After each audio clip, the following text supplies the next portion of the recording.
Buenas tardes a todos.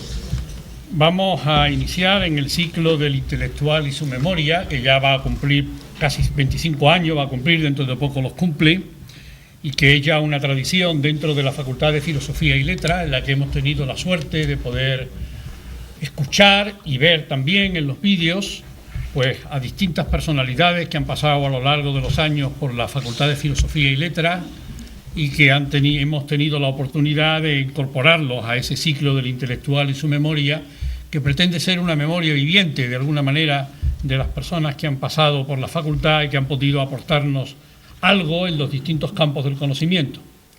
Hoy tenemos la suerte de contar aquí con José María Castillo, que acaba de recibir el doctorado honoris causa por la Universidad de Granada, y que es un teólogo, lo cual no es precisamente una de las características más frecuentes que encontramos dentro de lo que es la Universidad Española y dentro de lo que es la Facultad de Filosofía y Letras de la Universidad. De hecho, ya ha habido un antecedente.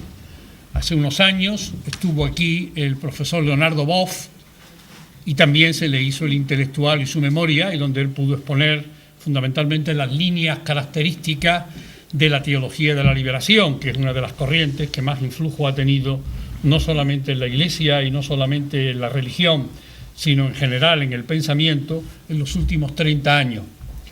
Hoy pues contamos con José María Castillo, que nos va a hablar desde otra óptica, cercana a la teología de la liberación, pero diferente, porque él pertenece más bien a la tradición europea, desde la cual nos va a expresar su manera de entender la teología, su forma de comprender el cristianismo y los problemas y los retos que se plantean al cristianismo y que de alguna manera han dejado huella en su propia biografía. Por otro lado, quiero hacer hincapié en algo que ya se dijo también en la investidura del doctorado de José María Castillo. La Universidad Española es una universidad asimétrica, ahora que estamos en el proceso de Bolonia, que es un proceso de homogenización de las universidades en Europa, y digo que la Universidad Española es una universidad diferente porque desde finales del siglo XIX, por distintas razones que no vamos ahora a analizar, la teología dejó de estar presente en la universidad. No solamente la teología, si hubiera sido solo la teología no hubiera sido tan grave, sino también las ciencias de la religión, que nos permiten analizar el hecho religioso, que es un hecho cultural, que es un hecho con implicaciones políticas, económicas, sociales, etcétera, y dejó de estar presente y por tanto se hizo imposible de alguna manera la reflexión sobre la religión desde dentro, como es el caso de la teología, y desde fuera, como pretenden los otros saberes, a la hora de analizar el fenómeno religioso. Y digo que esto es algo asimétrico en la Universidad Española respecto de las universidades europeas, porque esto no se da en otras universidades europeas. Incluso en Francia, que podría ser para nosotros un modelo de lo que es una universidad laica y de lo que es un pensamiento laico a la hora de abordar la problemática de la religión, pues en Francia, tanto en los centros superiores del Centro de Investigación Científica como en la Escuela de Altos Estudios, dos organismos clave dentro de lo que es el esquema universitario francés, como también en la misma Facultad de Teología de Estrasburgo, la teología siempre ha estado presente.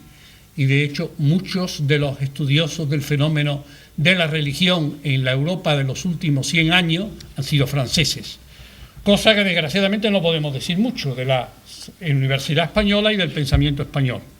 Por eso yo creo que hoy es un buen acontecimiento el que podamos tener aquí presente a un teólogo y que podamos, por tanto, escuchar una voz autorizada sobre la teología en el campo universitario. Y ya, pues sin más, no quiero introducir más esta problemática, pues entramos ya en un diálogo con José María Castillo. Y para ello, bueno, pues él mismo va hablando de su biografía, tanto de su biografía personal como de su biografía intelectual.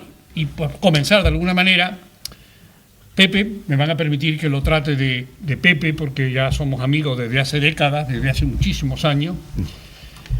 Tú eres una persona un poco atípica, no eres en el campo de la teología, de ahí han venido tus muchos problemas y tus muchas situaciones especiales.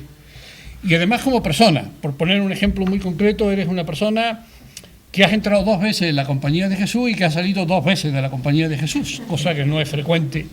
Y además, pues has tenido una larga experiencia también de seminario. ¿Por qué no nos explica un poco tus orígenes en este sentido? ¿Qué es lo que te llevó a ti a entrar en la compañía y a salir? ¿Qué es lo que te llevó a ti a entrar en el seminario? ¿Y qué es lo que te queda ahora que puedes mirar retrospectivamente esa primera etapa de formación de tu vida? Pues bueno, ante todo muchas gracias por la invitación para estar en esta ocasión, en esta conversación, porque esto no es una conferencia, sino que esto es pues una conversación entre amigos para hablar de asuntos que por otra parte son serios y nos conciernen de una manera o de otra a todos, especialmente, como es lógico, a mí. Es verdad, el caso mío es extraño, no es frecuente, porque no es frecuente que un individuo entre 2 veces en los jesuitas y las 2 veces se salga. Y no sé si habrá muchos españoles y muchos ciudadanos en Europa a los que les haya pasado eso. La primera vez entré pues con 17 años recién cumplidos. Era el año 1946. Acababa de terminar la Segunda Guerra Mundial, años duros y difíciles en todo el mundo y particularmente o concretamente en España, por razones que los que vivíamos en aquel tiempo todos conocemos y los que no, pues por la historia lo saben. Era tiempo de muchas vocaciones y entonces el entrar en un seminario, en un noviciado, era una cosa frecuente. Yo me acuerdo que cuando yo llegué al noviciado de los jesuitas, que estaba entonces en el puerto de Santa María, ya digo, en agosto de 1946, había pues unos 130 novicios, solo de Andalucía, que en aquel tiempo ni Canarias pertenecía a la provincia de Andalucía de los jesuitas. Lo cual quiere decir que el noviciado duraba 2 años, que cada año entraban pues en torno a unos 60, 70 novicios. Salían muchos, pero claro, aquello indica una abundancia de vocaciones enorme. En el segundo año del noviciado yo empecé a cansarme, me sentía muy agotado, aquel noviciado era duro, era una vida muy austera y yo tomé aquello tan en serio que no lo aguanté.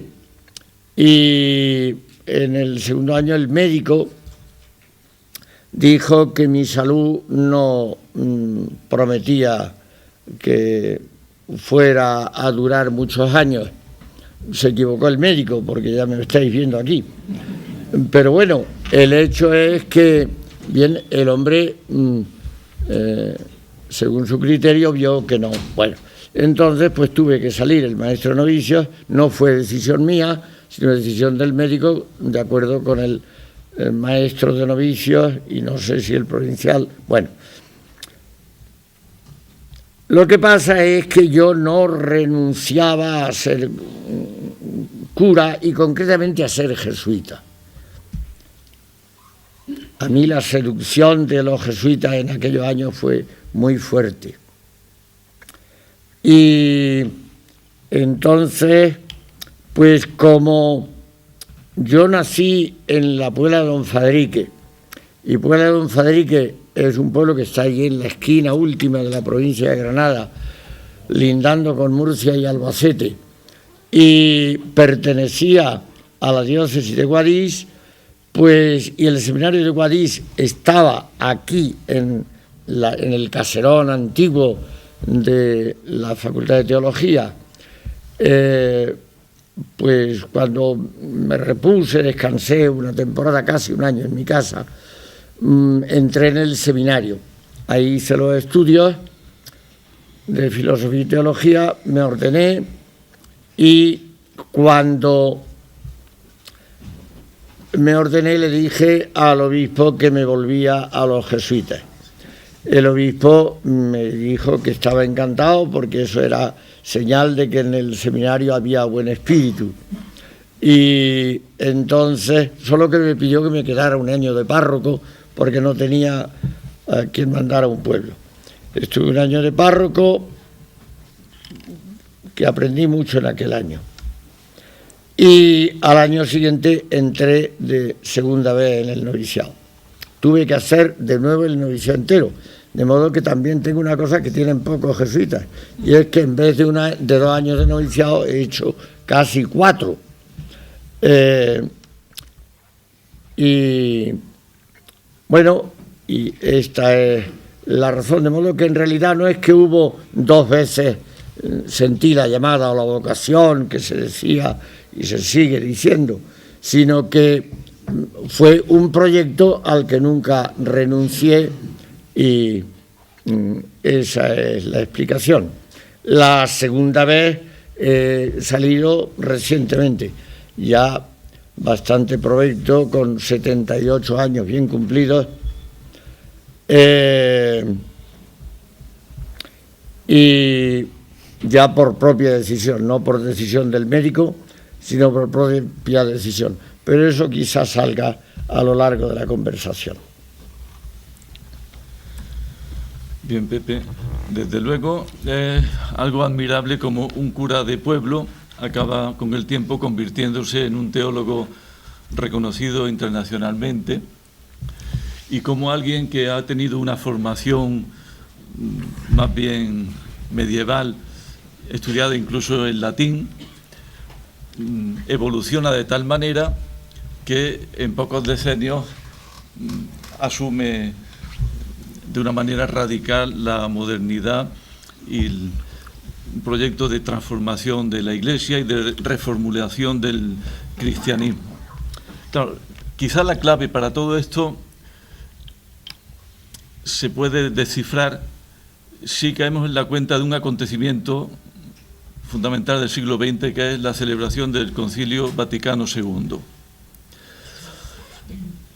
Tú llegas a Roma justamente unos días antes de que se inaugure el concilio, el 11 de octubre de 1962 fue la inauguración, de tal manera que a lo largo de esos 3 años tú estás haciendo el doctorado en teología, si no me equivoco.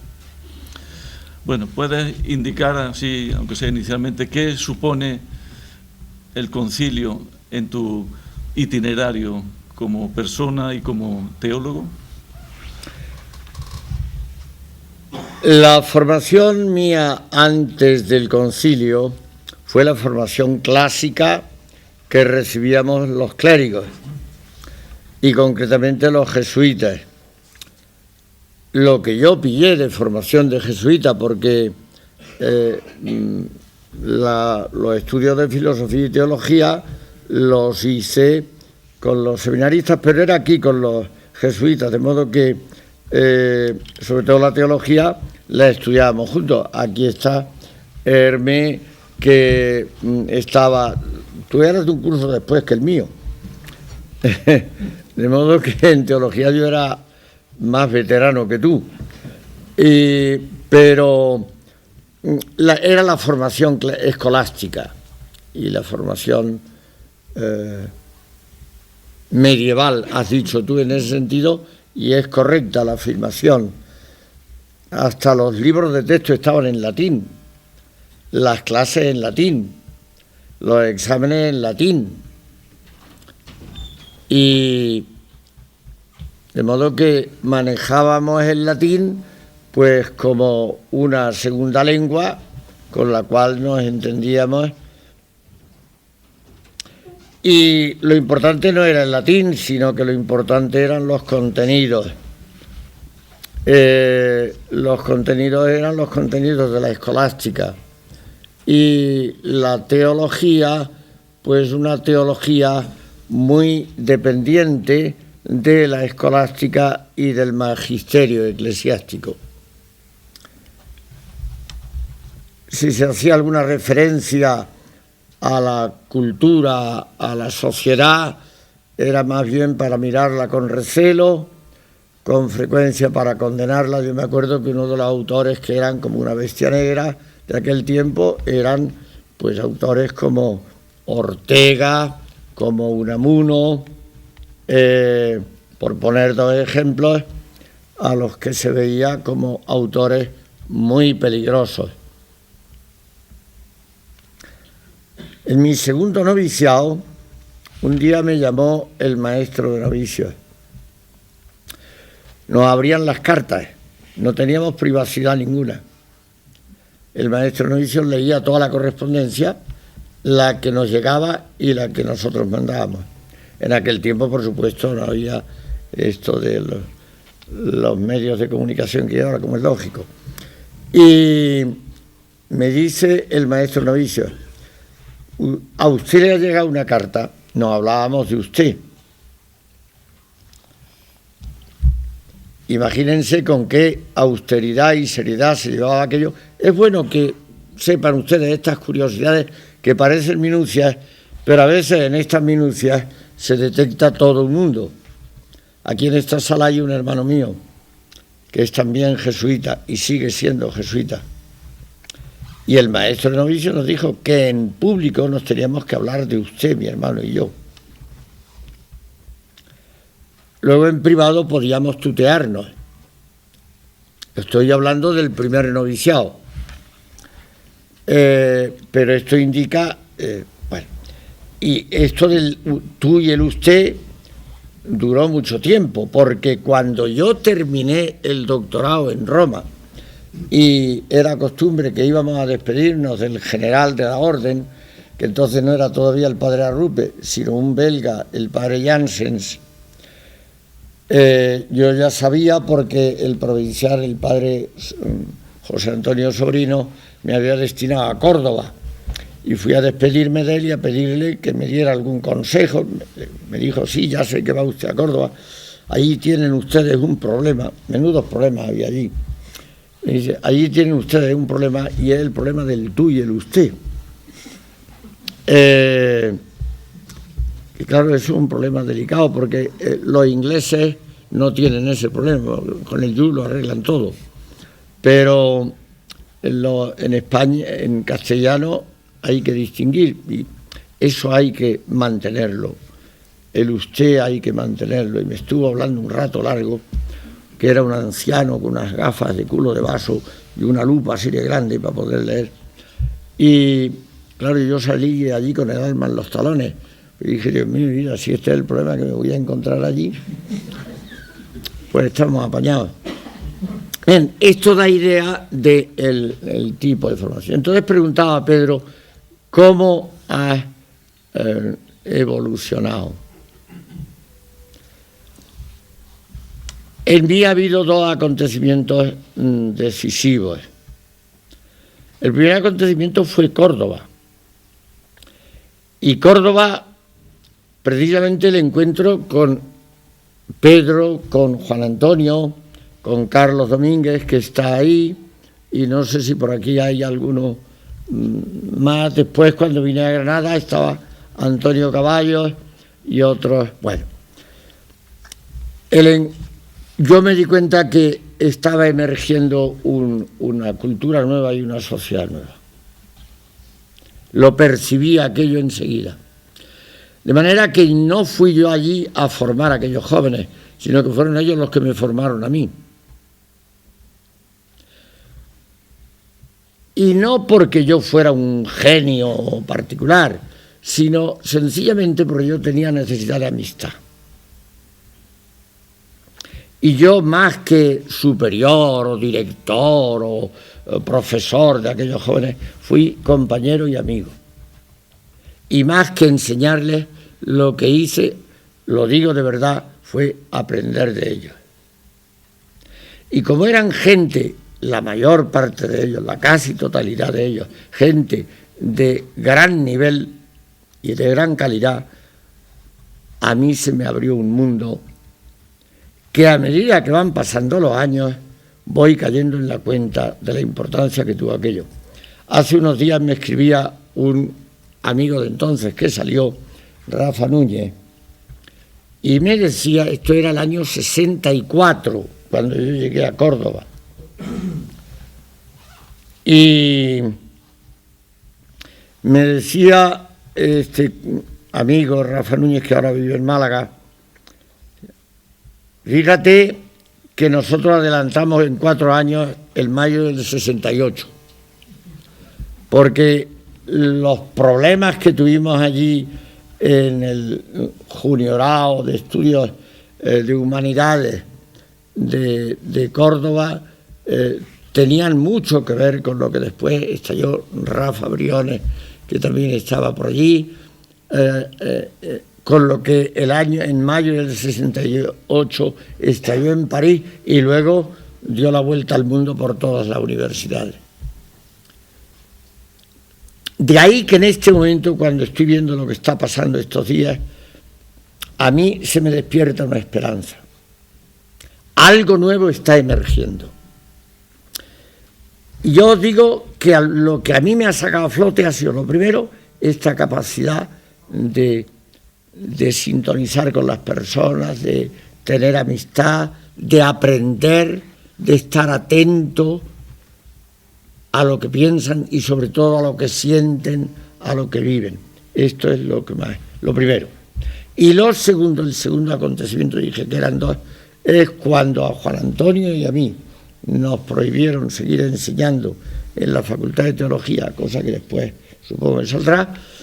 Entonces ocurrió, esto era el año 88, el 89 el asesinato de los jesuitas de la UCA, y el 89, y enseguida pidieron ayuda, porque la intuición de Ignacio Ellacuría es que la UCA no fuera una universidad dependiente del Vaticano y de la Nunciatura y del Arzobispo, sino que fuera una universidad privada, y punto.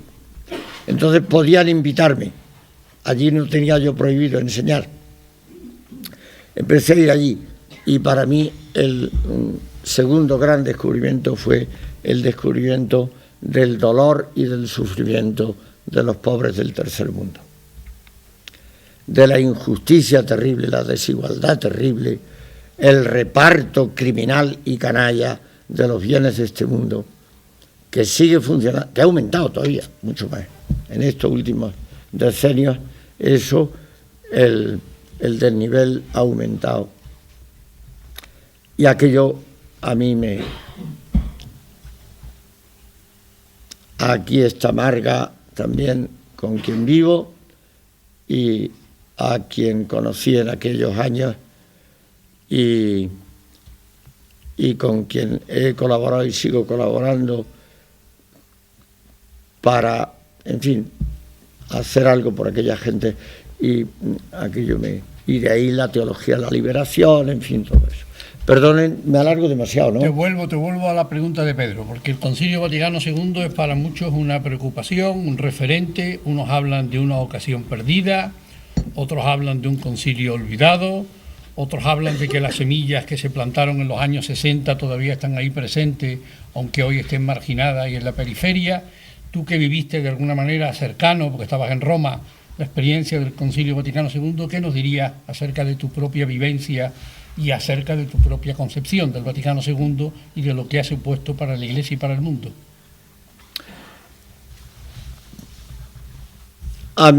El concilio fue, primero, una cosa inesperada, una sorpresa.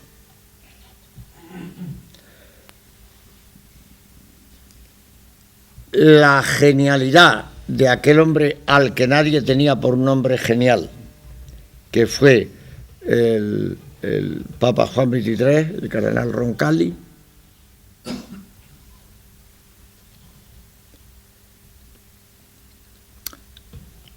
hizo posible que todo lo que había supuesto la primera mitad del siglo XX en Europa, después de 2 guerras mundiales, después de la suerte de tener genialidades tanto en el mundo del pensamiento, eso lo sabéis vosotros mejor que yo, mucho mejor que yo, porque conocéis el mundo del pensamiento mucho mejor que yo. Como en el mundo de la teología, hombres que tenían, refiriéndome al mundo de la teología, que los tuvieron aparcados, callados y al borde de la desesperación y hasta del suicidio. Estoy pensando ahora mismo en el padre Congar, porque él lo dice en su diario, que después se ha conocido hace poco. Y con él, pues, hombres como Rahner, Schillebeck, estos grandes,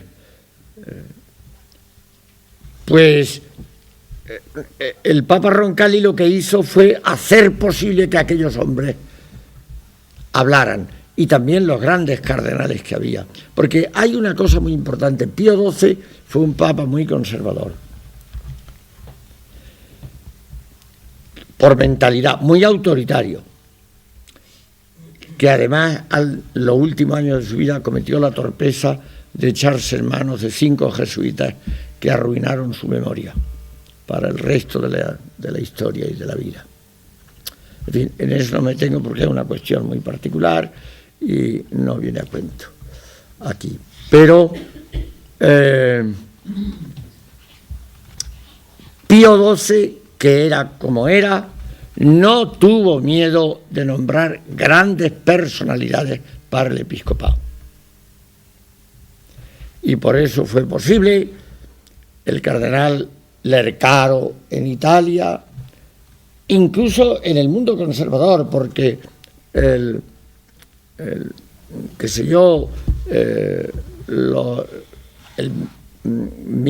los cardenales conservadores que hubo en el concilio, pero eran grandes personalidades, por no hablar del cardenal Martí en París, del cardenal Döfner, del cardenal König en Viena, del cardenal Frings.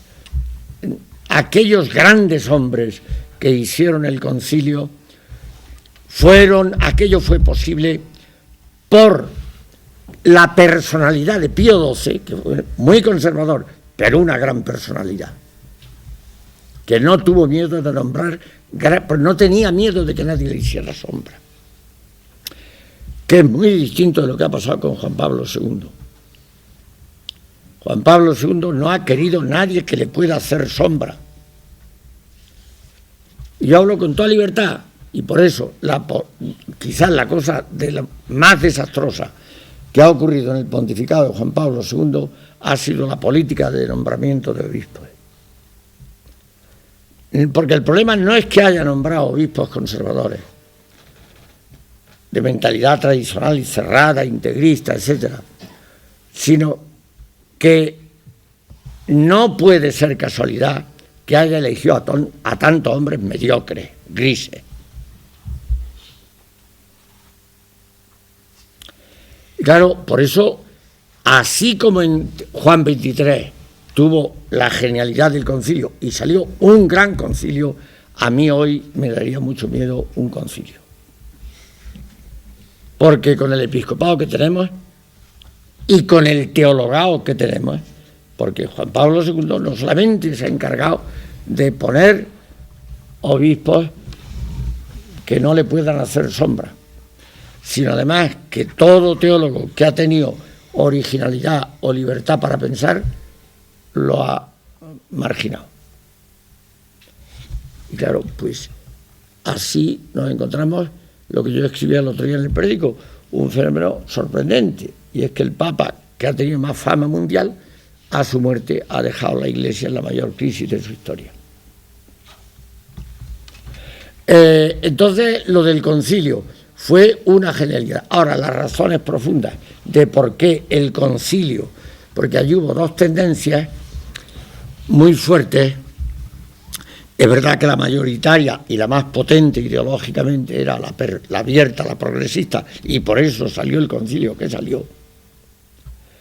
Pero salió el concilio que salió en el orden de las ideas y de la teología, en el orden del sistema organizativo de la Iglesia.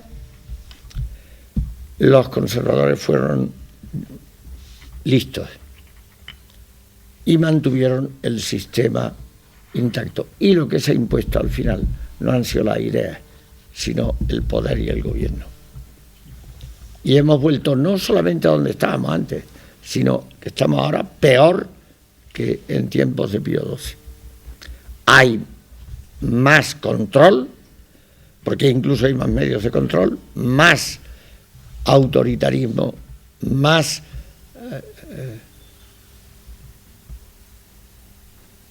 yo veo la situación en este momento muy... Y por otra parte un concilio, a mí me da más esperanza. Lo que me da esperanza no es, porque si hay renovación y reforma, no va a venir ni de un concilio ni de la Iglesia, va a venir de esto. Y de tanto descontento como hay.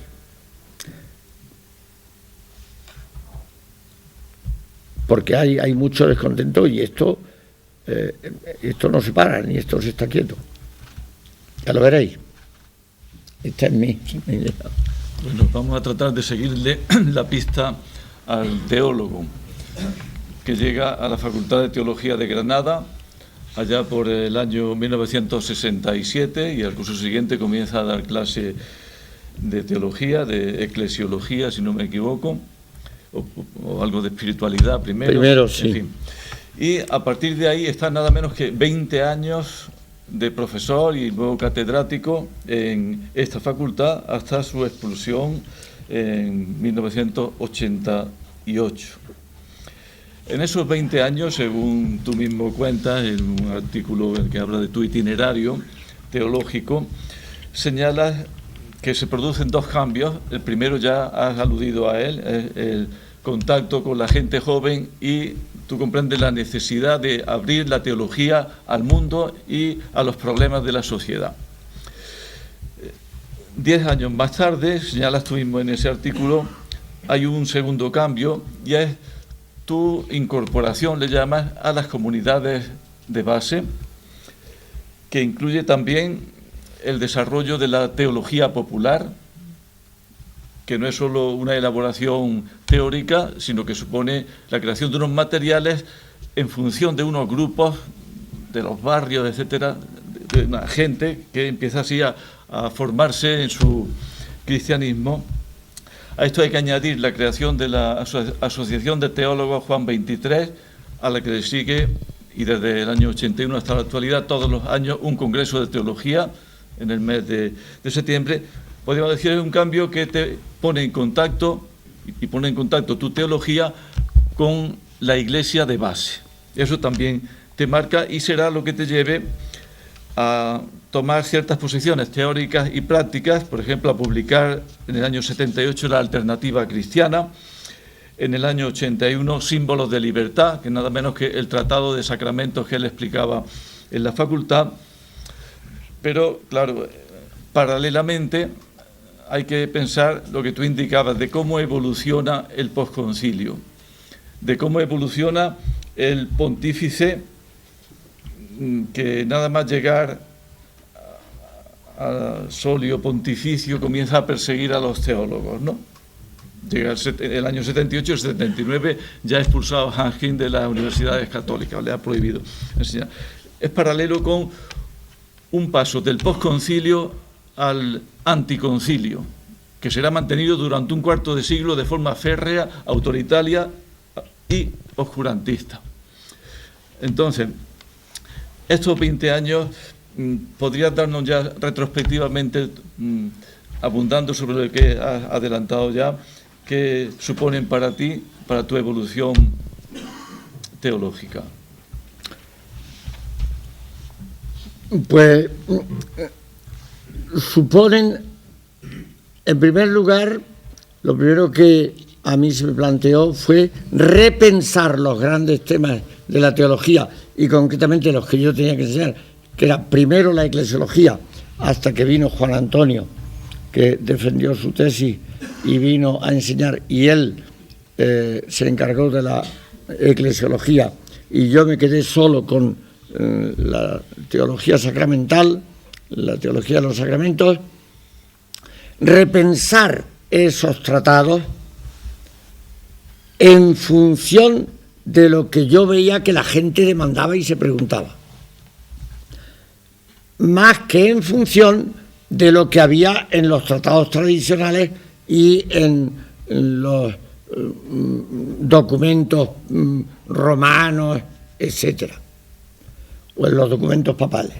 A mí me parecía, bueno, sí, esto hay que mantenerlo hasta donde se pueda, pero lo que yo tengo que hacer es responder a lo que la gente se pregunta y lo que yo veo que la gente necesita.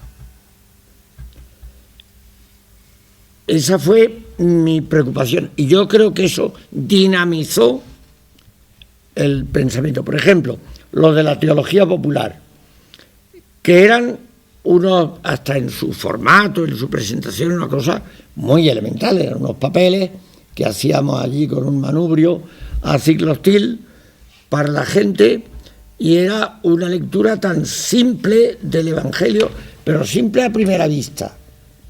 A mí me llamó la atención que un profesor de la Universidad de Bonn, cuando leyó aquello, que estaba pensando qué tema de tesis iba a hacer, dijo, de esto hago yo mi tesis doctoral. Lo que pasa es que no la hizo porque él también se salió. Él también se salió y no sé, yo ya le perdí la pista hace muchos años a este hombre, a Raymond Alebrand, que venía por aquí de vez en cuando. Pero estuvo trabajando en aquello 2 o 3 años, porque él, la idea suya, y de esto vosotros dos sabéis mucho más que yo, es que aquellos papelillos necesitaban una hermenéutica detrás de la cual se descubría todo un proyecto no solamente teológico, sino sobre todo político.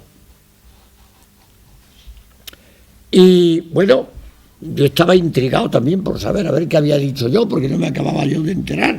Pero en fin, el hombre después cambió de vida y me quedé con esa curiosidad. De modo que esto fue lo que principalmente, las preguntas de la gente, el contacto.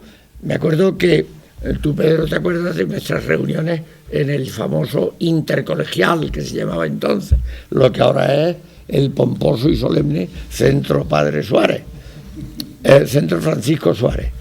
Y bueno, pues allí nos reuníamos, allí maquinábamos, en el mejor sentido de la palabra. Y bueno, pero aquello me planteaba mi pregunta.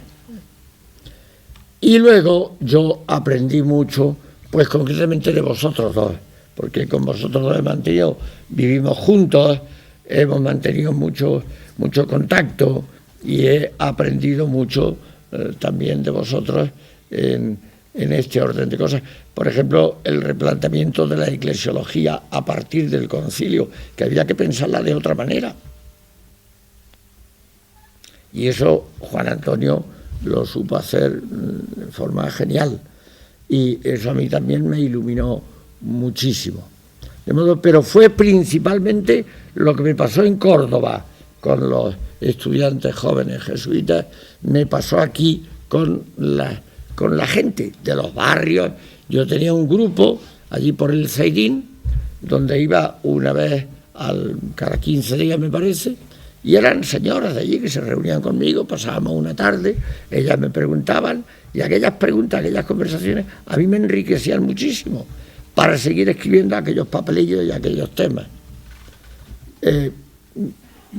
Yo resumo, para no enrollarme, creo que nunca escucharemos bastante a la gente, nunca aprenderemos bastante de la gente, porque de lo que se pregunta la gente, de lo que necesita la gente, de cómo formula y habla y se expresa la gente, para mí eso ha sido clave y ha sido determinante. En toda la trayectoria que tú has ido describiendo, se ha ido acentuando mucho la problemática de las dificultades con la jerarquía y los problemas que has tenido, que luego, como es lógico, en 1984, que fue un primer momento que tuviste un conflicto ya en la Facultad de Teología, y luego en el 88, cuando la destitución de cada uno de nosotros pues cristalizó. Pero tú tienes una trayectoria también de colaboración con la jerarquía. Yo me acuerdo que a ti te llamaban a veces de las comisiones episcopales, que tú has trabajado incluso con el cardenal García Gascó, que murió hace poco en Roma, y que entonces era un hombre que estaba trabajando con una cosa que se llamaba teología a distancia y con la que tú colaboraste. Me acuerdo que el cardenal Tarancón convocó aquella asamblea famosa de curas y obispos que tanto enfureció al gobierno, y que tú estuviste también ahí teniendo un rol muy activo y participando mucho. Es decir, que en ti ha habido también, cuando la época de los años 60 y de los años 70, es decir, durante la época de Tarancón y la época de Pablo VI, has tenido también una vertiente de acceso a la jerarquía y a los problemas eclesiales mucho más fácil y más clara y diáfana que la que has tenido luego en estos momentos conflictivos. Mientras pude, colaboré. Mientras me llamaron, pues yo respondía lo que yo creía que debía responder. Y en ese sentido, pues por ejemplo, has hecho mención a la asamblea de obispos y sacerdotes que hubo en España el año el curso 70-71, y que cuajó en la gran asamblea que se tuvo a primeros de septiembre en Madrid, en septiembre del 1971.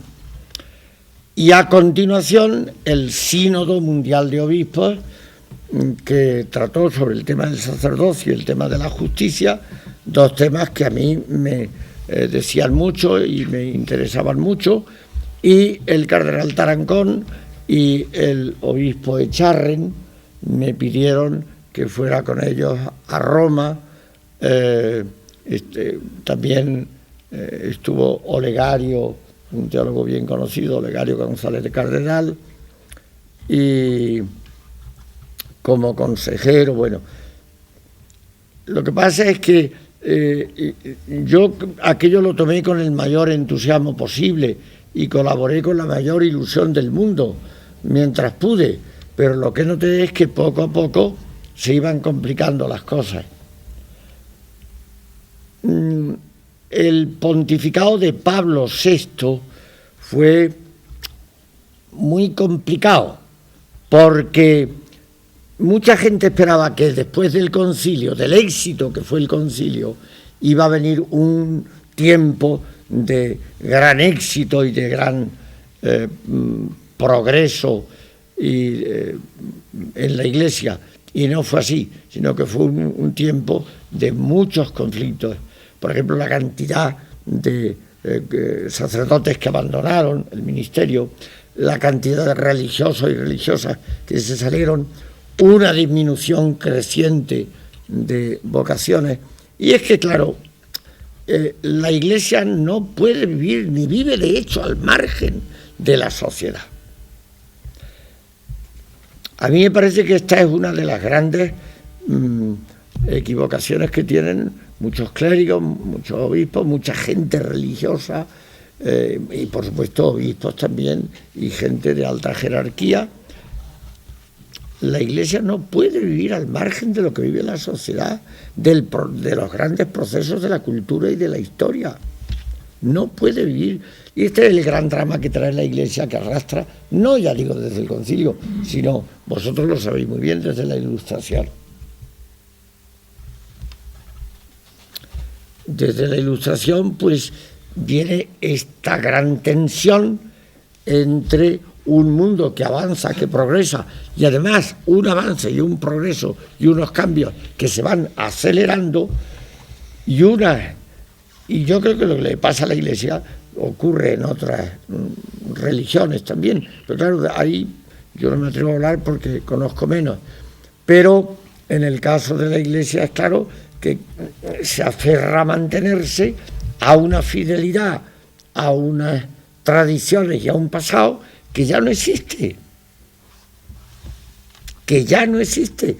Yo leo los documentos que suelen emanar de las congregaciones romanas o que vienen de Roma, lo último que ha salido, que es un documento de la Congregación de Sacramentos, que es invocando para el latín la misma importancia que para las lenguas vernáculas. Claro, quien haya escrito eso y lo haya argumentado, pues yo no sé dónde vive.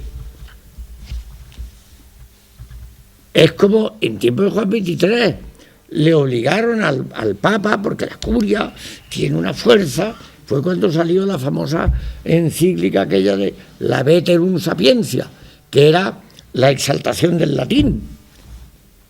Y como decía un profesor que aquí hizo también esto mismo de el intelectual y su memoria, y que vive el padre Sotomayor, Manuel Sotomayor, que es doctor en Historia Eclesiástica y doctor en Historia también por esta universidad, pues él decía que las encíclicas suelen ser el elogio fúnebre de algún tema. Sale la encíclica del Santísimo Rosario, ya nadie reza el Rosario, fuera de... Sale la encíclica Sacerdotalis Celibatus, todos los curas a casarse y a... Sale la encíclica de la Humane Vitae, se consumen más píldoras, eso que pregunten en los laboratorios, más píldoras y más preservativos.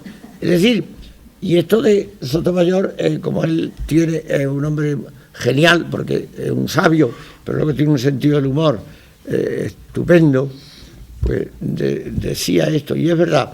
Entonces, claro, yo colaboré mientras pude colaborar, porque el pontificado de Pablo VI fue muy problemático, fue muy tenso, las cosas se fueron tensando, y eso llevó a que al morir Pablo VI dijeron: aquí hay que poner un papa que ponga orden.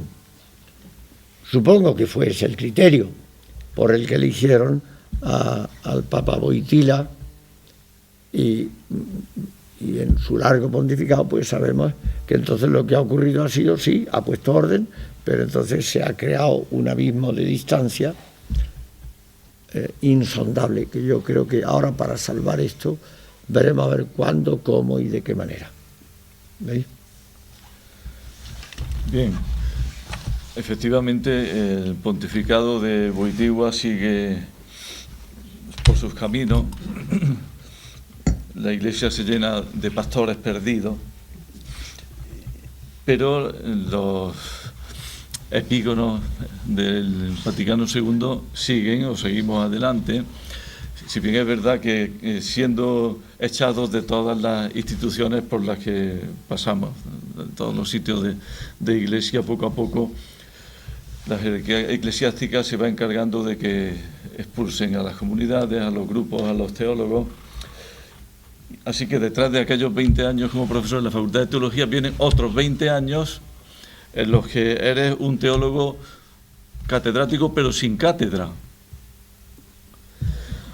Te acogen en la UCA, en la Universidad José Simeón Cañas o algo así, ¿no?, de San Salvador, en El Salvador, y allí vas a lo largo de 16 años a impartir docencia, gracias a que se trata de una universidad civil. Ahí comienza tu tercer cambio, según dices tú, estás en torno a los 60 años por entonces, y podríamos resumir este cambio como el encuentro con los pobres del mundo.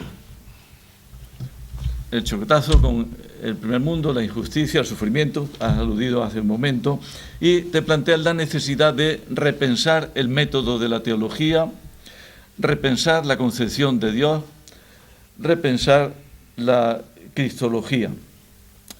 En este decenio primero publicas Teología para Comunidades, El Evangelio de Jesús, Teología Popular, y un libro al que tú mismo das mucha importancia, que hace como de bisagra en posible periodo o inflexión de este periodo, que es Los pobres y la teología, publicado en 1998. ¿Podrías decirnos algo acerca de este libro, de lo fundamental que tú tratas de transmitir con él? Pues dicho brevemente, porque me parece que estoy hablando demasiado y debo de hablar menos y dar pie para más preguntas, pues sencillamente a mí me parece lo que yo vi en ese libro. Yo, por desgracia, no debía haber estudiado más filosofía y saber más filosofía, pero no puede uno estudiarlo todo, no puede dedicarse a todo, y luego, como yo me cuesta mucho decir que no cuando me piden algo a algún sitio, no por carácter, sino por debilidad, porque no sé decir que no, y eso, bueno, entonces yo debía haber leído más despacio, por ejemplo, a Gadamer, pienso. Debía de haber reflexionado más a fondo en todo lo que significa la hermenéutica. Pero creo que lo suficiente sí me he enterado, al menos lo elemental, lo rudimentario. Y sí me he quedado con una cosa, con un principio que me parece que además la experiencia lo da muy claro, y es que el desde dónde ve uno la vida determina cómo ve uno la vida. La vida no se ve igual desde un palacio que desde una chabola.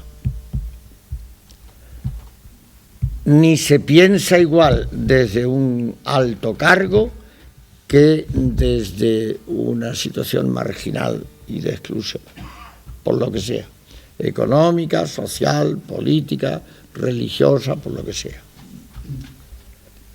Entonces, estos condicionantes del pensamiento, de cómo vemos la vida, cómo leemos la realidad, cómo interpretamos, porque yo siempre insisto en una cosa que me parece que es elemental y en lo que mucha gente no cae en la cuenta, que todo acceso a la realidad es ipso facto una interpretación de la realidad. Evidentemente esto es una botella. Si yo dijera que esto es un pepino, es que se me había ido la cabeza. Hay cosas que no, pero claro, la vida no es tan simple como una botella. La religión no es tan simple como una botella. La política no es tan simple, la cultura, el sufrimiento humano, la felicidad humana. Son procesos y fenómenos de una complejidad que lo que uno ve en un proceso de esto, uno lo ve blanco, el otro lo ve negro. Digo, por utilizar un lenguaje muy llano y muy sencillo.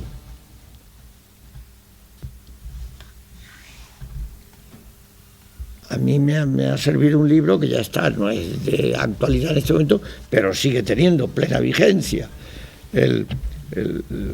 Aquí tenemos un gran experto en este asunto, que es Habermas, el conocimiento de interés.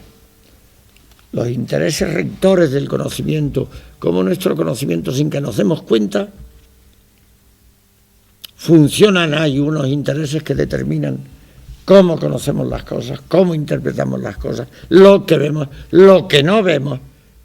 Pero estás ciego, no lo estás viendo, pues no lo ve. No lo ve. ¿Veis? Entonces, esto, volviendo a la pregunta de Pedro sobre los pobres y la teología, lo que yo me di cuenta es que la teología de la liberación tuvo que nacer en América Latina. No pudo nacer o nació antes. Los primeros elementos fueron la teología negra de Estados Unidos.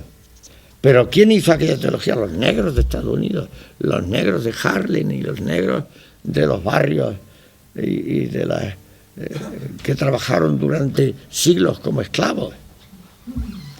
En eso se gestó aquella primera forma de pensamiento crítico respecto a la teología. Y luego vino la gran explosión que fue la teología de la liberación en América Latina. En Roma no se enteraban ni palabra de aquello. Y se escudaban diciendo que aquello era marxismo puro. Y que aquello era, por tanto, ateísmo. A mí me han llamado marxista y ateo. Si marxista, un tío que conoce bien a Marx, ya me gustaría a mí ser marxista, como especialista, que me gusta, porque no he tenido tiempo de estudiar ese autor tan importante, estudiarlo más despacio y conocerlo mejor. Pero entonces, lo que representó aquello, Pedro, fue esto que estoy diciendo. El dar, y eso es lo que me abrió un horizonte de cómo se puede y se tiene que hacer teología de otra manera. No desde los documentos del magisterio solamente, ni principalmente, sino desde lo que piensa, lo que sufre, lo que desea, lo que necesita, lo que vive y lo que espera la gente, el pueblo. Sobre todo la gente que lo pasa peor en la vida. Entonces, desde ahí se lee el Evangelio de otra manera.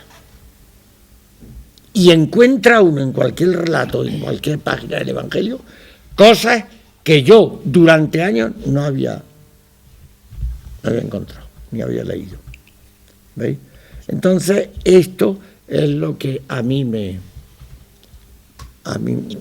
cambió, así como ellos me cambiaron cuando eran jóvenes estudiantes que empezaban, me cambiaron luego el contacto con las comunidades y luego el contacto y el encuentro con el tercer mundo. Y eso que advierto una cosa, el caso de la UCA, a la UCA se puede ir, porque la UCA es un lugar paradisíaco, porque aquello es un paraíso de jardín y de aulas y de sitio que está amurallado todo entero, con unos vigilantes y unos pistolones así de grandes. Allí no hay peligro ninguno.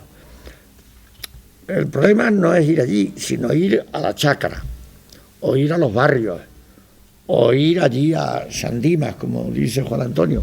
San Dimas es la comunidad que tenemos allí a 50 kilómetros. Este Dimas era un guerrillero de la guerra civil de El Salvador.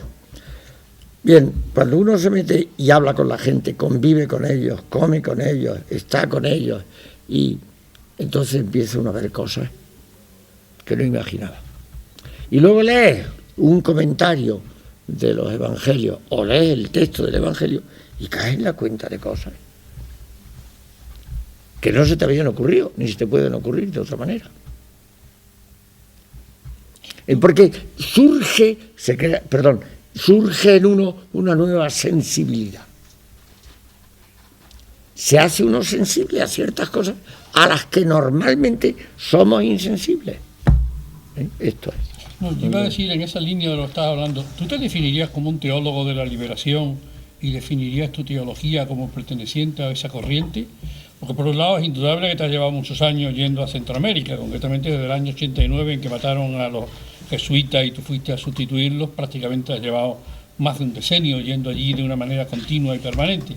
Pero por otro lado, tu formación no es una formación latinoamericana, tu formación es una formación europea. Tú has tenido un entorno europeo, luego has tenido incluso aquí una actividad en Granada, incluso después de dejar la Facultad de Teología, en la que has colaborado asiduamente en el Centro Mediterráneo, en la que has participado también en un máster de Ciencias de las Religiones, en las que te has movido en un contexto que sería el de teología europea. ¿Cómo definirías tu teología y desde tu experiencia de ambas corrientes, qué diferencia fundamental encontrarías tú entre la teología europea y la teología de la liberación o la teología latinoamericana en general? Sí. Yo en ese sentido no me recato en decir que yo creo que soy un híbrido. Un híbrido sí, porque evidentemente yo no puedo renunciar a mis raíces, a lo que he vivido y toda la educación que he tenido aquí, la formación y y además que vivo aquí, y aquello es una cosa episódica y transitoria que he vivido a temporadas. Aunque he tenido mucha relación con aquellos teólogos, los he conocido, sino a muchos de ellos, a los más conocidos, y he tenido ocasión de... Bien. Sin embargo, yo creo que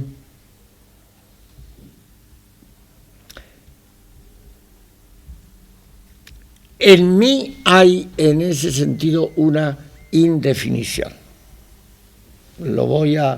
Porque tengo parte de aquello, pero tengo también un fuerte condicionante.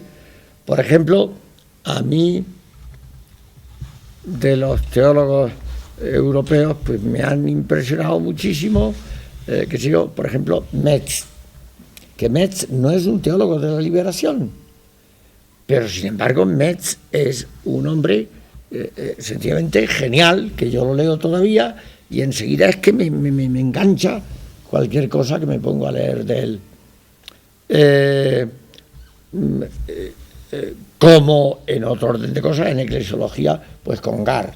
Congar no es un eclesiólogo de la liberación, pero claro, es que toda la documentación que aporta y la información histórica que acumuló Congar en su vida, eso a mí me interesa y me apasiona tanto, y por otra parte, yo creo que eso es necesario.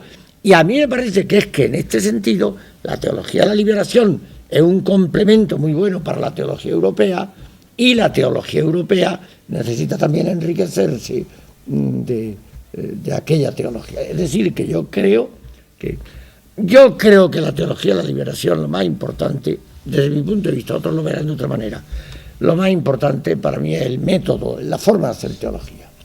Es decir, que no es un método inductivo, yo tengo mis verdades y las aplico a la realidad, sino que desde la realidad leo mis verdades, interpreto mis verdades y vivo o intento vivir concretamente la revelación, el Evangelio, como el tema de Dios, como queramos decirle.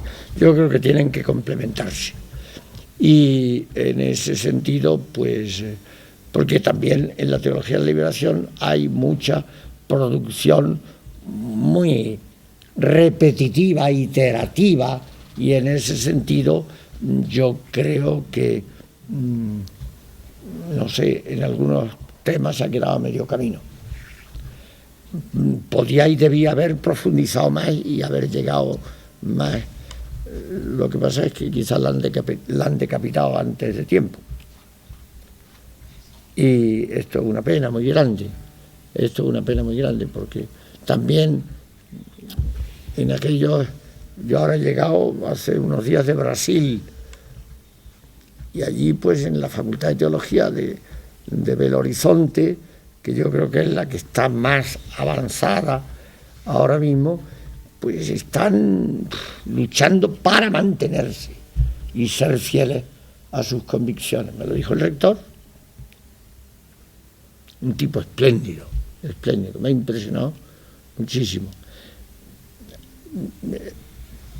Yo en ese sentido creo que tiene que haber y tendría que haber habido más diálogo entre la teología de la liberación americana y la teología de matriz europea, y tendría que haber habido y haberse fomentado eso. Lo que pasa es que eso, en vez de fomentarse, lo que se ha hecho muchas veces es que se han puesto pegas, dificultades, recelos mutuos, etcétera, que no han ayudado precisamente a ese enriquecimiento. Pero entonces yo en ese sentido, repito, pues he resultado una especie de híbrido que, bien, he dado lo que he podido dar. Estamos entonces a final de los años 90, en tus 70, y si no hay un nuevo cambio significativo, sí se podía hablar de una consolidación de esta línea. Y repasando tus libros, hay una especie de orientación cada vez más profunda que se concreta en esto que desde el principio es para ti el descubrimiento de la gente, de aprender del otro, de aprender y estar con el pobre, ¿no? Y en obras como El reino de Dios por la vida y la dignidad, de 1999, o en 2001, Dios y nuestra felicidad, título llamativo. Creo que se asienta, se consolida esta orientación. El leitmotiv podría ser y esto es un programa para una renovación, reformulación, reelaboración de la teología, tú descubres que la clave está de todo el problema de Dios, en lo que llama la vida, una vida digna para todos, vida digna para todos, ¿no? Lo cual te va a llevar luego a una reelaboración, no sé si de la teología acerca de Dios uno y trino, pero tú lo concretas en forma de cristología, y es en otro libro del año 5, Humanizar a Dios, o bien en el reciente del año 2009, La humanización de Dios, ensayo de cristología. Esto ya entraría después de estos segundos 20 años, porque es ya a partir, o está en la frontera, ¿no?, del año 2007, cuando tú voluntariamente te despides de la Compañía de Jesús y empiezas a ejercer de teólogo por libre. ¿Qué puedes comentar acerca de...? A mí me parece que hay una concatenación de todos estos libros. Me interesó el tema del reino de Dios porque es un tema central en los evangelios, y lo estudié, lo enfoqué de esa manera, que yo creo que es una manera bastante particular, incompleta y que necesita otras aportaciones, evidentemente. Nunca pretendí yo hacer un estudio exhaustivo, aunque es el libro más gordo que yo he escrito. Pero mi preocupación se fue centrando cada vez más en, supuesto todo lo que he dicho antes, en dos temas: el tema de Dios, y después caí en la cuenta que para explicar a Dios la clave es Jesús.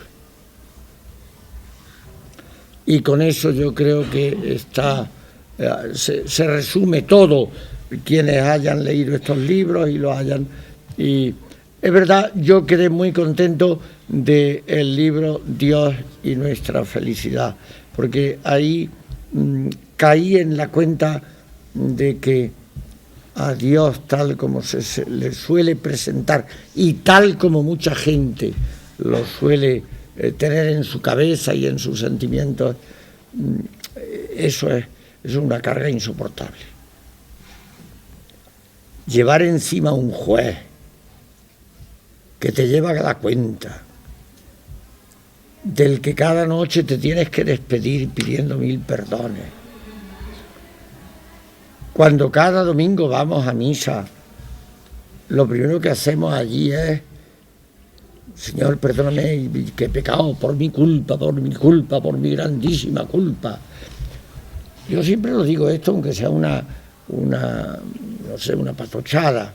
¿Ustedes se imaginan que estos hijos que van cada domingo a ver a sus padres se presentaran allí cada domingo, y al entrar en la casa lo primero que tuvieran que hacer, ponerse de rodillas y decir: Padre, te he ofendido, perdóname por mi culpa, por mi grandísima culpa? Y hasta que el otro le da la bendición, bueno, ya me quedo tranquilo y ya podemos empezar a beber un vaso de vino y estar un rato juntos. Eso es buena gente, eso es raro, eso es una cosa extravagante. Es verdad que no tratamos a Dios como a un... Pero yo creo que, no sé, yo ahí veo una cosa muy rara. Es una cosa muy rara. Eso por una parte. Y por otra parte, eso me llevó pues enseguida al tema de Jesús. Al tema de Jesús, porque a mí me impresionó mucho el libro de Juan Antonio, La imposible teodicea, cuando él, recorriendo el pensamiento racional, el pensamiento filosófico, desde sus orígenes hasta la actualidad, termina diciendo: por este camino no llegamos a Dios.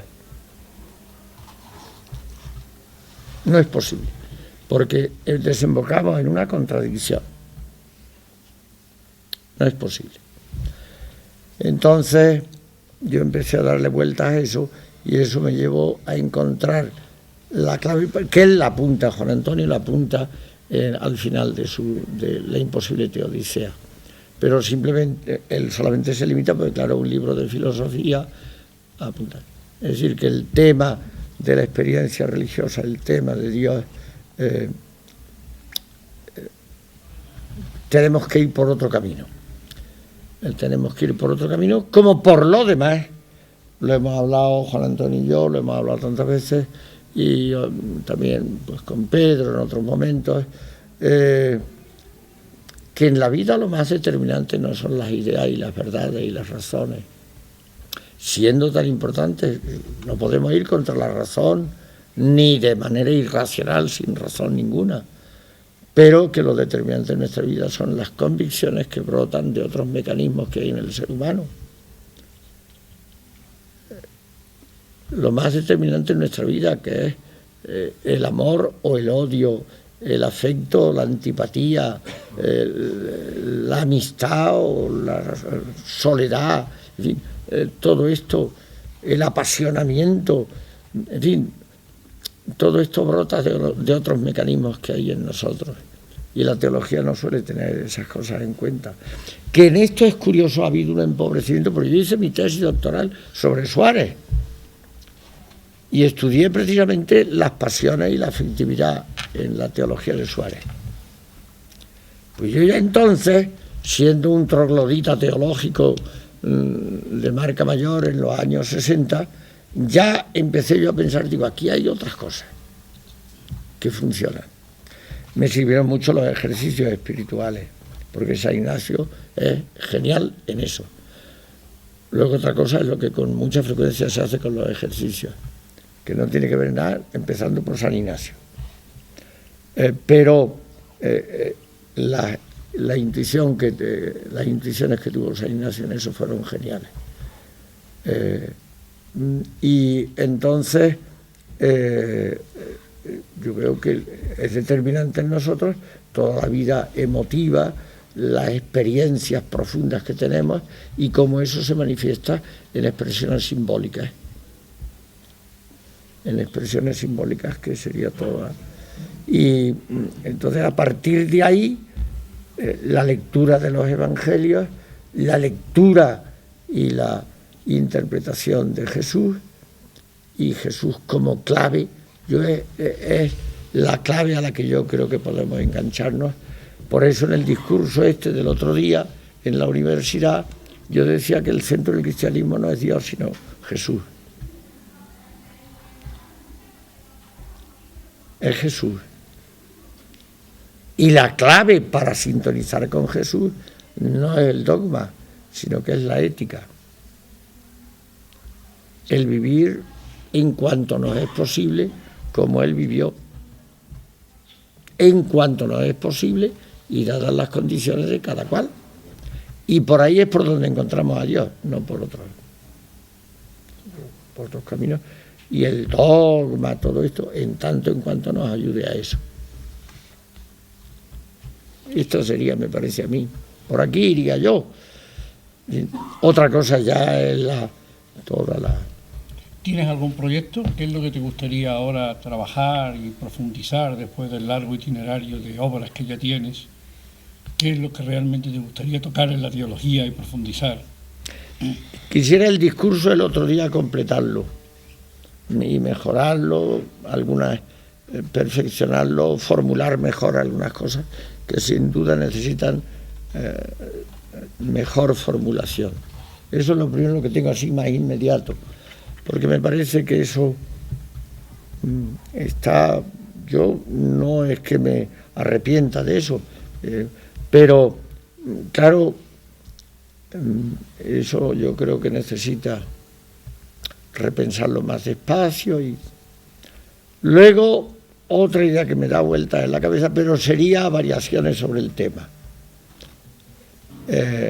Sería una cosa de la que escribí un artículo que curiosamente se publicó en Proyección y mucha gente me llamó, me lo pidió. Y Dios entra por los sentidos. De eso quiero yo escribir una cosa. ¿Y por qué? No es una idea original que se me ocurre a mí. Eso es que está en los evangelios. Y donde más está es en el Evangelio de San Juan. Que ustedes lean, tengan esta curiosidad. Lean los evangelios y vean los verbos que remiten a los sentidos. Ver, oír, tocar, oler, gustar, los 5 sentidos que siempre nos han dicho que hay, que yo creo que hay más. Por eso le pedí al profesor Pío Tudela que me dé la información que haya sobre eso, pero ya la cuestión biológica, en fin, y cómo todo eso influye y determina hasta nuestras ideas de eso, no sé. Pero yo lo que sé es que un chiquillo cuando viene a este mundo, un bebé, que ¿por dónde percibe? Por los sentidos,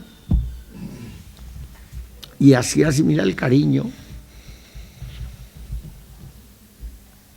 así asimila pues los valores que determinan lo que es por los sentidos. Pues esto que es tan elemental, esto está en los evangelios, por todas partes. Vio y creyó. Todo el capítulo 9 de Juan, del ciego. Jesús curaba tocando. ¿Qué faltaría tocar? O porque él tocaba o porque le tocaban, el tacto. El gusto, lo del vino. Estaba estupendo el vino aquel, por lo visto. El olfato, los perfumes.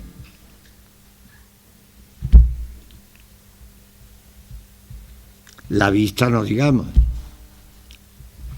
Vio y creyó. Y el oído, por supuesto, cuando oyó tal cosa, lo que dice Jesús, le dice a Felipe, el que me ve a mí está viendo al Padre. Y luego, puesto que me pregunta Juan Antonio, otro tema que me interesa mucho. A mí me pidieron el año pasado un artículo sobre San Pablo, y estudiando aquello de San Pablo me di cuenta, pero es solamente darse cuenta, porque aquello fue una cosa que ahí hay un problema muy que quisiera, pues lo que pasa es que mis posibilidades son muy limitadas, mi tiempo es limitado, mi edad ya es avanzada, lo que yo pudiera, pues yo veo que ahí hay un lío tremendo. Y el lío, a ver si lo digo yo en pocas palabras, las cartas de Pablo se escribieron unos 20 o 20 y tantos años, quizás del Evangelio de San Juan, 30 años antes que los Evangelios. Por tanto, lo primero que se difundió en el cristianismo naciente fue el pensamiento de Pablo. Pero, atención, Pablo no conoció a Jesús. Al Jesús que andaba por el mundo. No lo conoció. Él conoció al resucitado. Lo cual ya se conoce no por lo que entra por los sentidos, sino mediante un acto de fe. Y esto ya le dio un giro nuevo a todo. Empezamos por ahí. Pero esto se complica más porque Pablo lo dice 2 o 3 veces y lo explica. ¿En qué Dios creía San Pablo? Creía en el Dios de Abraham, en el Dios de los padres. Y en ningún texto se habla de conversión, siempre se habla de la conversión de San Pablo. En ninguna parte San Pablo siguió siendo un judío que creía en el Dios de Abraham, en el Dios de nuestros padres. Lo que pasa es que él veía a Jesús como la solución al judaísmo, al que él lo veía mal. Y eso es un planteamiento distinto.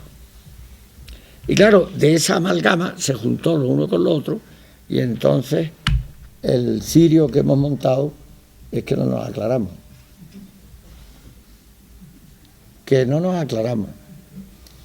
Y ya, si vamos a misa y nos leen primero una buena lectura del Antiguo Testamento, de esta en que Dios se despacha a gusto.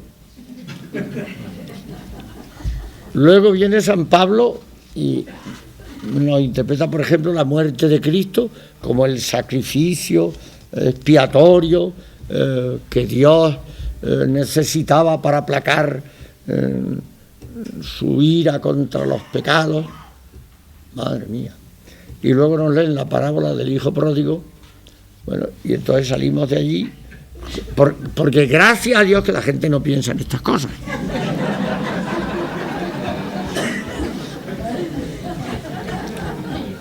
Menos mal que la gente ni se entera de lo del Antiguo Testamento. De San Pablo menos todavía. Y del hijo pródigo, pues sí, que estaba allí mal, pobre, mal, que se convirtió de su mala vida y volvió. Lo cual tampoco es verdad así, tal como por la lectura de la parábola de esa, tampoco es eso. Pero en fin, entonces de esto sí me gustaría, ¿ves, Juan? Me gustaría tener tiempo, si pudiera,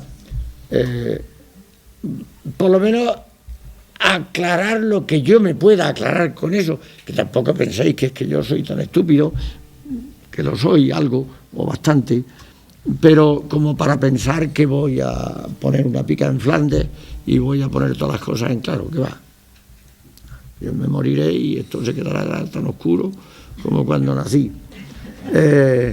Pero, en fin, por lo menos si se aporta algo, pues algo de luz, y ya es bastante, por lo menos sospechar que hay ahí problemas que tendríamos que, en la medida de lo posible. ¿Veis?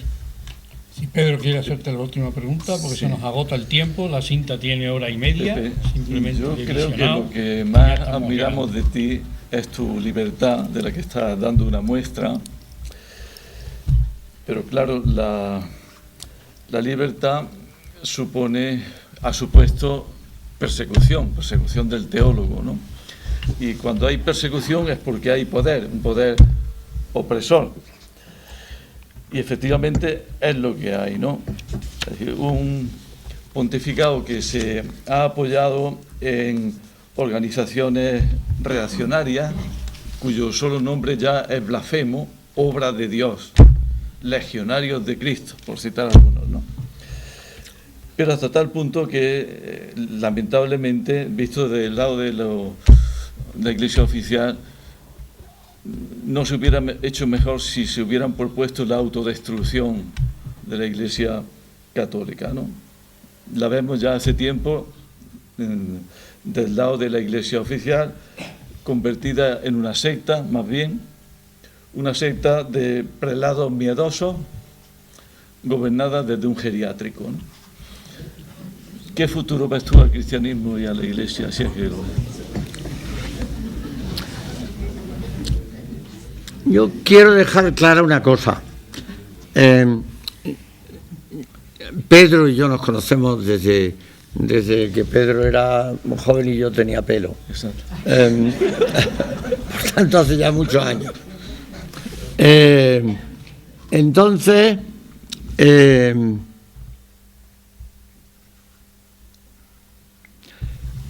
Pedro y yo seguimos en la Iglesia. Supongo que interpreto bien tu punto de vista, como Juan Antonio también. Seguimos en la Iglesia. Y yo ya hablo de mí, no voy a hablar en nombre de cosas tan personales, en nombre de otros. Yo os puedo decir y asegurar que, primero, quiero compasión a la Iglesia, porque seguir aquí, después de todo lo que... Y no he contado cosas ya más personales, como por ejemplo 2 depresiones de caballo que he pasado, que iba por ahí arrastrando los zapatos y durmiendo a base de pastillas, y en fin, bueno. Pero yo, ¿y por qué? Es que esto es una... No. Porque iglesia hay la que hay. Y para mí, lo importante de la Iglesia no es que la Iglesia me da la salvación. La Iglesia no. La Iglesia lo que necesita es salvarse ella también, que no le vendrá mal. Yo lo que encuentro es que si conozco a Jesús, si tengo fe, si tengo a mis años, que son ya tantos, ilusión, ganas de seguir trabajando, esto se lo debo a la Iglesia. Porque la Iglesia no es solamente el geriátrico de Roma, como ha dicho Pedro, con una expresión irónica, pero bien, que todos entendemos. Claro, dado que a esos cargos llegan personas, que es una pena. No sé por qué el Papa no podía ser un señor de 40 años, por ejemplo.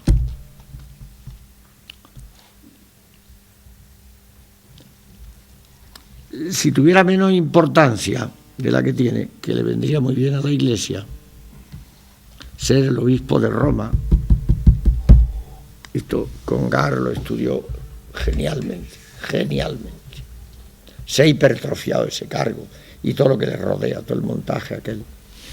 Y claro, pues eso vendría muy bien que se simplificara y que por tanto el Espíritu de Dios actuara más. Esto me parece que sería muy importante. Entonces yo veo que si yo tengo fe, si conozco a Jesús, si conozco el Evangelio, si tengo ilusión y ganas de vivir y todo eso, se lo debo a la Iglesia. No, porque cuando pensamos en la Iglesia pensamos enseguida en mitras y en clérigos, y no. Pensamos en los creyentes en el Señor, en los creyentes en el Evangelio, en los creyentes en Jesús, que ininterrumpidamente desde el siglo I hasta hoy pues han conservado la memoria de Jesús y todo lo que eso representa y significa. Esto es lo primero. Ahora, dicho esto, Pedro preguntaba si yo tengo... Yo creo que la Iglesia ha pasado situaciones, esta es mala, pero ha habido otras muy malas también, aunque creo que está, porque es que esta toca donde las anteriores no han tocado. Creo que hubo una situación en que había 3 papas y nadie sabía cuál de los 3 era el verdadero. Menudo problemón. Pero bueno, aquello lo resolvieron con un truco. Vino un concilio que los quitó a los 3 y puso otro, porque dijeron que el concilio mandaba más que el papa. Y luego cuando ya hubo un papa, entonces el papa dijo que no, que era él y el concilio el que mandaba más que todos los demás. Bien, bueno, así se arreglan las cosas y ha seguido adelante la historia. Ahora, yo en este momento lo que veo es que la desafección, el desengaño, el desencanto es tan fuerte y va a tal velocidad. Y no nos engañemos con eso de las concentraciones, que viene el Papa y va a venir 1 millón de jóvenes, y no sé, sí, por supuesto, vendrán 1 millón de jóvenes, yo sé. Y Juan Antonio sabe cómo iban los jóvenes a Roma cuando la otra concentración que estaba en Múnich, cómo los curas polacos iban repartiendo boletos para ir a Roma de balde y para ir a los pubs de Roma nocturnos a los jóvenes. Y ya de camino iban a la concentración del Papa. Todo esto hay que saberlo, porque todo esto es realidad. Así junto yo 1 millón y 2 millones de jóvenes. No nos engañemos. Si cuento esto, no es para quitarle la poca fe. Este tío nos quita la poca fe que nos queda. No es para eso. Es para que caigamos en la cuenta. Entonces, ¿dónde está el futuro? Mirad, el futuro está en donde está el futuro de la fe.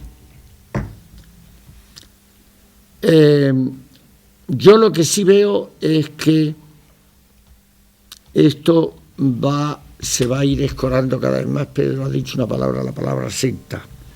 Se va a ir escorando, a no ser que haya un cambio muy decisivo y muy inesperado, que puede ocurrir, podría ocurrir, porque como pasó con Juan 23, podría ocurrir, pero si no, esto se va a ir escorando cada vez más y se empecinan en su endurecimiento y en su autoritarismo.